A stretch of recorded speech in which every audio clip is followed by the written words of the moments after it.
Hey gang, it is 7:15 p.m. and I just came out here for the first time today about 15 minutes ago, and I thought, you know what? I'm going to take this one guy's advice that I found on one of the chat forums, and this guy's advice was reinforced by a number of other motorcycle owners of these 354s and the 350 twins and 500s and 400s and a lot of the Hondas with a stuck clutch. So I took their advice. But some other advice that I took was to dethrone it. Pull the luggage bag and seat rest off and the front fairing and put it in its natural state as it would have come from the factory. Clean it up, take some pictures. So in the 15 minutes that I was out here, I took the front fairing off. It was just 3 bolts for that. And I took the back off, whatever you want to call that thing, suitcase. And that was 4 bolts, easy enough. And I'm going to take it over to the garage because I can actually ride it now. Gas tank is not hooked up. Still using that tank. But my clutch is free. I was told to take a hardwood, make a shim, and ever so gently through the oil fill cap with the clutch depressed and something wedging the clutch rod up, another piece of wood, to go in here and just ever so gently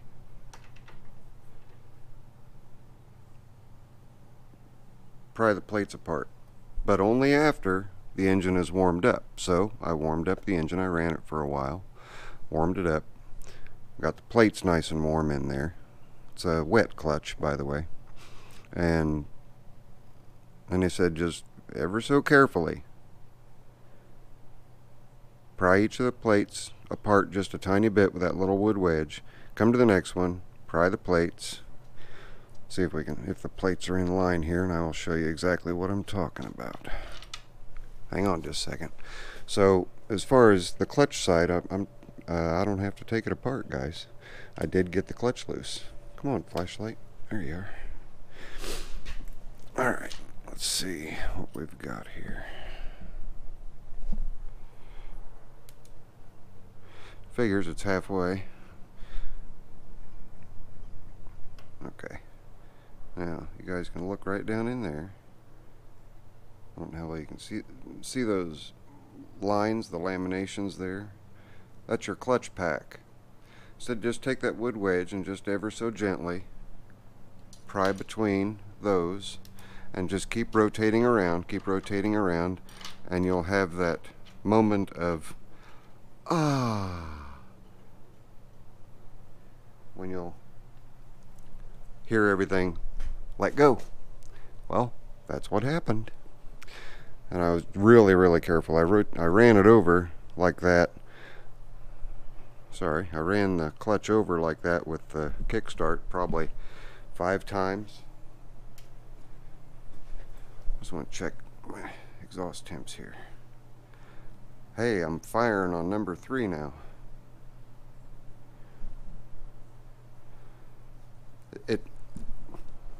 It may sound crazy, guys.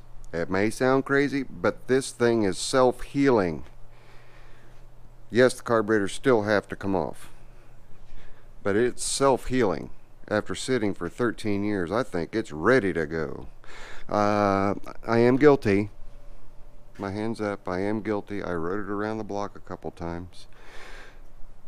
It's always nice to hop on them after you get them moving under their own power, and I'm a victim of my own impatience. Really should not have run it around the block, but I had the gas tank strapped to the seat here. Of course, that gas tank's not connected, but the next step, I believe I'm going to go ahead and clean it up real good, get it all cleaned up. And I've got to pay attention to the alternator unless it self-heals. Right now it's not charging, but I've got to pay attention to the alternator, and the carbs, like I've said numerous times, have to come off. There's no two ways about it. Then after they come off, I'll get them synchronized. And I looked up this synchronizer. Good Lord Almighty. There were 4 Honda CB350s in not running condition and 2 Honda CB354s in not running condition that were cheaper than this synchronizer. It was almost $900 for that synchronizer. I had no clue that they were that expensive. So it was really nice of Barb to let that go with the Honda. Yeah, I'm excited. The clutch is really smooth. Letting the clutch out, no slip, no hesitation, just really smooth. No skipping, no stuttering. Buttery smooth. So the guys on the forum did not lead me astray, and they said, take your time, be very careful, and be patient. Well, I'm already that. That wasn't a problem at all. So, but we're going to get it cleaned up and do a photo op on it, and I'll take some pictures, and after I get her cleaned up, I'll post them on Facebook, on my channel over there. But I like it without, but I also like the convenience of the backrest. So, and having a trunk there, that's handy too. You never know when you're going to stop and find a pawn shop find and then not have a way to get it home, right? Gotta have that. So I won't wash it today, but I'll get it over to the garage. That's where all the vehicle washing stuff is at, and the hose. You can see it's been sitting a long time. But guys, all that pitting will come out. I don't know how many of you have seen my cleaning pitted chrome videos where you use 4/0 steel wool, 4 zeros steel wool, and just go over it very gently, very lightly. And you can see the condition of the chrome. All that is very superficial. So let me show you. When I got these headlights here, got them off of eBay. I only paid $15 for them with the light bar from the Harley. These lights were red with rust and micro pits. Red with rust and micro pits. But you'd be hard pressed to find any of those pits in those light buckets. That rust just bleeds out of the tiniest little pinhole. So there. Oh, and the turn signal beeper. He had relocated it and mounted it to that bolt hole right there. As soon as I don't remember who said. I think it was a Midwest Moto Rider who said.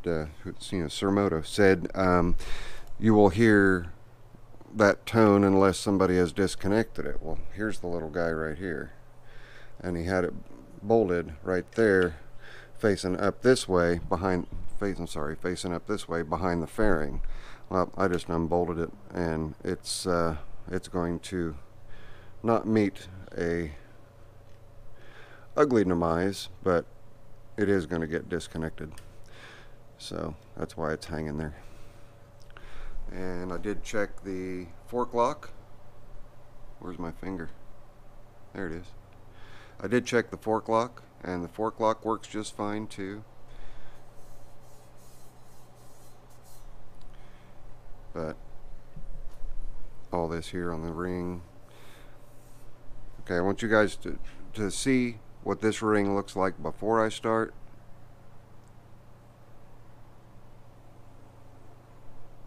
And what the headlight or what the turn signals look like before I start.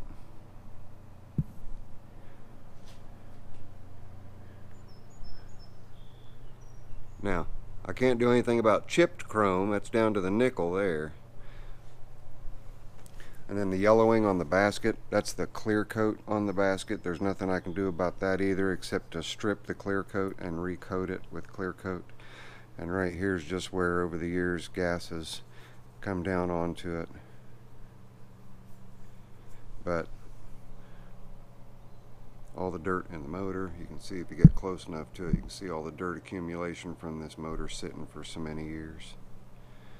But just all of the tiniest little, all the little pits and all that stuff, you watch. When I get it done, it's all gonna be gone. It'll look fantastic. You can see it here.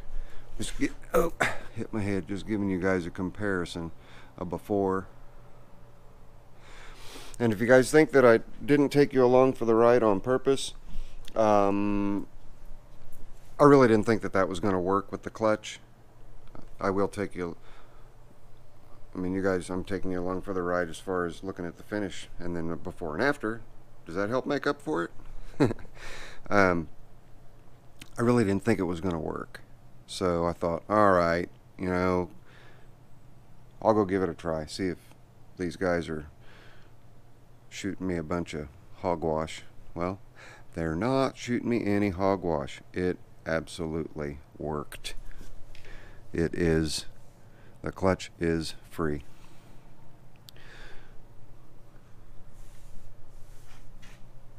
So, I'm just looking at the dirty of the engine, but I am going to pull it over to the garage today so that it will be nice and cool when I wash it tomorrow.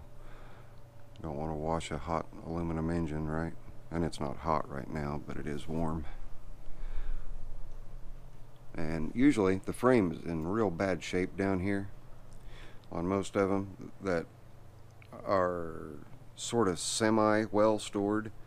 This one obviously has been very well stored. It's just dirty. This area of the frame is usually pretty rusty, but we can see that we have no rust, and it's just surface rust where the paint has come off. You know, it's not frame integrity rust. So, but there it is. I think it was Mr. A that suggested that I take all of its adornments off and take a look at it in the buff.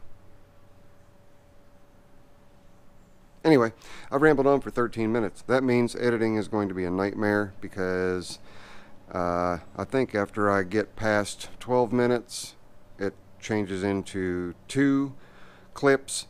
And then I have to marry the 2 clips together, and the longer clips are what have been hanging up on me. So I'm going to end this, and I'll be right back with the bike outside so you guys can get a little better look at it in the daylight. So hang on. Alright, we're outside. It's got a really nice presence, even though it's dirty. Looks good.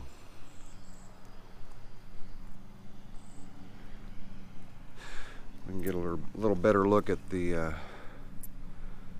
condition of the paint. Here is a little bit rough, and for some reason it's only on this cover. This cover over here is real nice. And you guys might not believe me, but I looked up the paint codes on this, and would you believe that this bike is actually blue? Yes. The paint on this bike is blue with a gold top coat.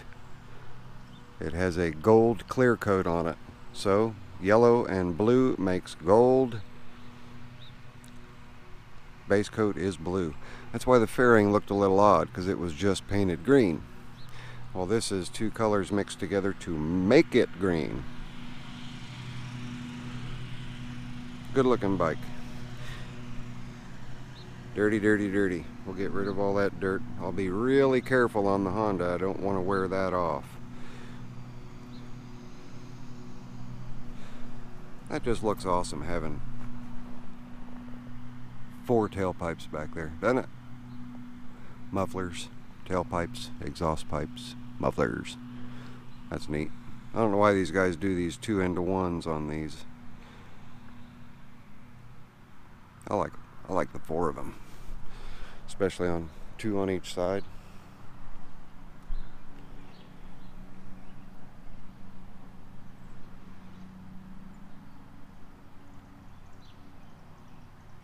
I know I can do a screenshot on this thing.